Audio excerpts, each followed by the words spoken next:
Final Fantasy XIV is coming to a brand new platform as of this week at the time of posting this video.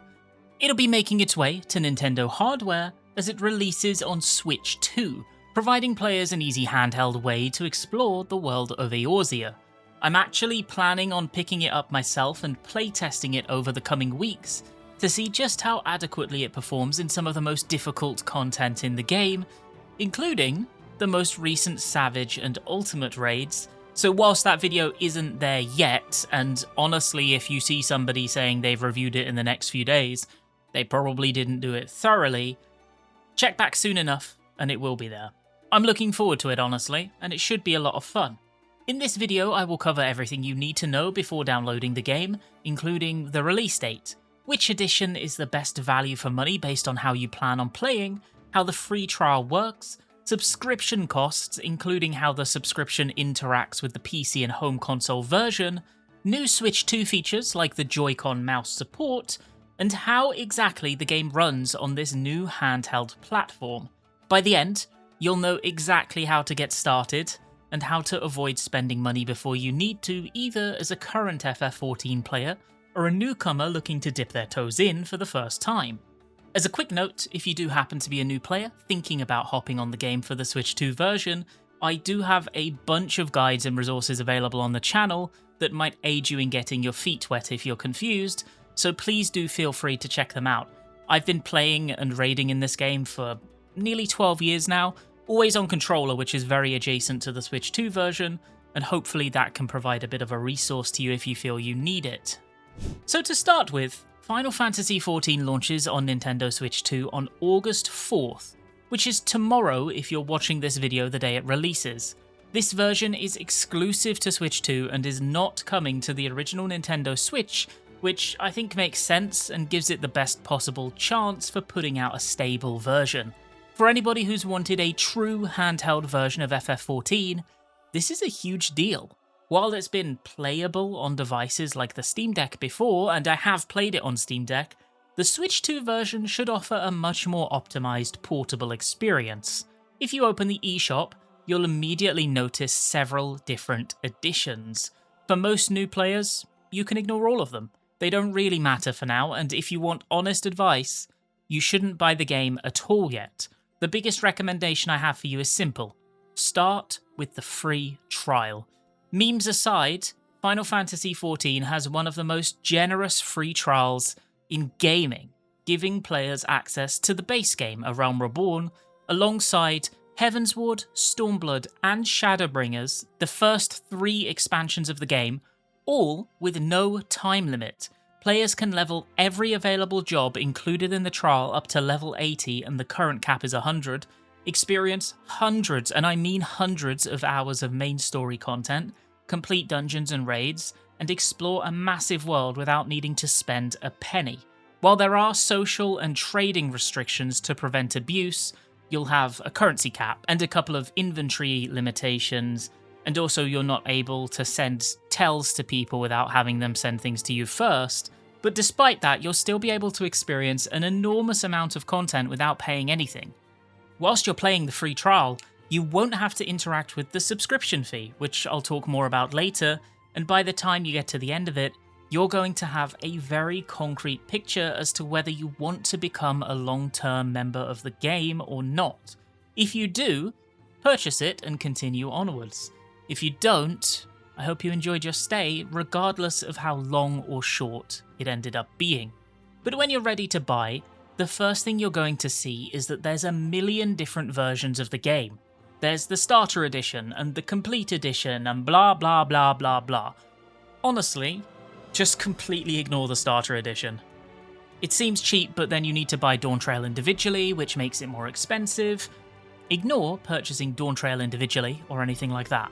Right now, the best value for money is just to enjoy the free trial as much as you like, and then when and if you are ready, purchase the complete edition of the game. This comes with all content, no exceptions, and will mean that for future expansions, the only additional purchase you would ever need to make is to buy Evercold when it releases, and then in 3 years' time when 9.0 comes out, buy that, so on, so forth. In terms of the difference between collector's editions and the base editions, it is a simple matter of tiny extras that you can make a personal judgment call on. For example, you're going to get a bunch of minions, mounts, XP buffing earrings, which don't matter all that much, glamour, and a Fantasia, which allows you to change your appearance. So if you want to pay that extra money for those mostly cosmetic options, it's your choice. The Complete Edition and the Collector's Edition are currently discounted quite heavily in the Nintendo Switch eShop, but unless you already know you're going to invest hundreds of hours into the game, there's no reason to spend money immediately.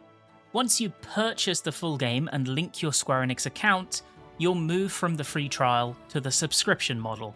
The game will use a special currency called Final Fantasy XIV coins for things like subscription purchases, and this is much like the Xbox version if you play over there.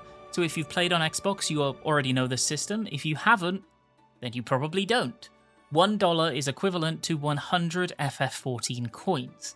The monthly fee is $15 a month, or $13 a month for the entry tier, which is honestly what I've ran with since I started playing. It has a couple of character limit restrictions that the full version doesn't, but I've never felt the need to go past that anyway. You should bear in mind your individual regional pricing, so these prices will change based on that. Square Enix is offering existing subscribers a 50% discount on the Switch 2 subscription, bringing the total cost to $7.49 per month, a bit less for the entry tier. That is a meaningful concession, but it does not eliminate the double payment structure. To make it clear, a player who already subscribes on PC or another console and wants to add Switch 2 access will have to pay both subscriptions, which will total approximately $22.48 per month based on your region. So you pay $15 for the subscription, then $7.50 for the Switch 2 subscription, compared to the $15 you pay right now for all other platforms combined. If you are only playing on Switch 2, you will just pay the standard subscription fee, $15 a month or $13 a month for entry tier. So basically this double payment structure only exists if you plan on playing the game on, say, PC and Switch 2, then you have to pay both subs. If you stay on the free trial, you never have to pay that subscription until you upgrade. So unless you've reached the end of Shadowbringers and want to continue into Endwalker, Dawntrail, and eventually Evercold, there's no rush to buy the game. To make it clear, this subscription fee is separate from any Nintendo Switch Online fees. Nintendo Switch Online is not required to play or subscribe to FF14. You can ignore it entirely. You pay this separate subscription for FF14, but you do not need to interact with Nintendo Switch Online at all for this game. If you already play Final Fantasy XIV on PC, PlayStation, or Xbox, do remember that adding the Switch 2 version to your account comes with an additional platform fee, but it's also important to note that if you add the Switch 2 version to your account, you will receive 1 free month of sub on the Switch 2, and it is explicitly framed by Square Enix as a server stability test. So that is to say, the next month, if you are buying the game on Switch 2 or playing the game on Switch 2, you will get 1 month of free sub. The Switch 2 version requires over 100 gigabytes of storage. It sits right now, by the looks of it, at 117 gigabytes. That makes it one of the biggest games available on the system. If you're planning to download it, you'll almost certainly want additional storage available.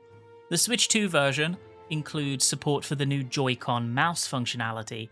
That should make navigating menus much easier, especially in an MMO where interface management can become a bit complex. Keyboard support is also confirmed. Whilst Final Fantasy XIV is fully playable on controller, the keyboard is still pretty useful for communication and certain activities. You're able to do literally everything in the game on controller. I've been playing for over a decade exclusively on controller and have been able to play through and complete every raid and challenge in the game at a cutting-edge pacing. The Switch 2 version won't lock you out of anything. Bringing a full-scale MMORPG to Nintendo hardware is not a trivial port. The Switch 2 version targets a stable 30 frames per second, which is half of the frame rate of the PS5 and Xbox Series X and S versions. Naoki Yoshida was direct about the engineering reality. Town areas where there are a lot of player characters gathered are rendered simultaneously, and as a result, he said the game may dip below 30 FPS during those moments due to the CPU load. The Switch 2's processor runs at approximately 1.1 GHz in handheld mode, which is a deliberate trade-off for battery life that creates this bottleneck. As I mentioned before, in the coming weeks I'm going to post a video diving deeply into the Switch 2 version of FF14 and how it holds up in some of the toughest fights in the game, with the most intense visual effects. But what you can do in this short term is you can watch this B-roll on screen that has been playing throughout the video.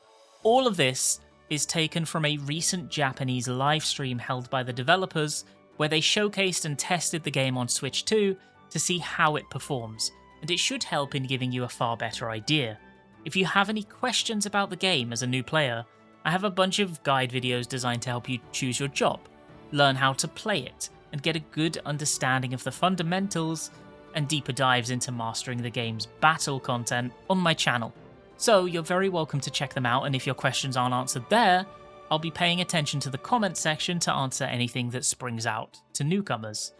If you're visiting Eorzea for the first time with the Switch 2 version, I hope very much that you enjoy your stay.